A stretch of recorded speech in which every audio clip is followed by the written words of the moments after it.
Danas je lepo biti žena i danas je lepo biti muškarac i danas je teško biti žena i danas je teško biti muškarac. Lepo je što živim u svetu gde su žene uspele da obesmisle to sve u čemu smo živeli proteklih vekova, a s druge strane i tužno jer su morale da počnu da vrište da bismo došli do toga. Ja ne vidim to gde počinje žensko i završava muško i obrnuto. Dakle, nekako je moj doživljaj da smo mi tu svi jedno.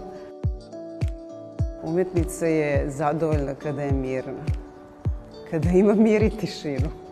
Ovo je neko okruženje u kome uspevam nekako da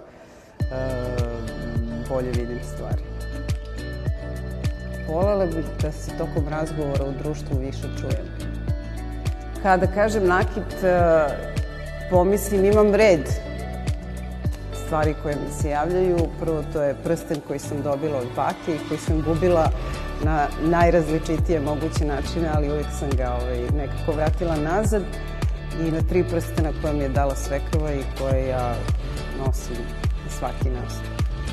To jako mi je drago zato što je to bio jedan čin ljubavi. Ono što bih volela da kažem svakoj ženi jeste da će sve biti u redu i da će se srediti i bit će rešenje.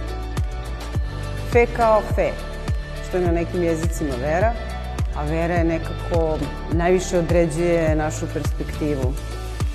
U tom smislu i život.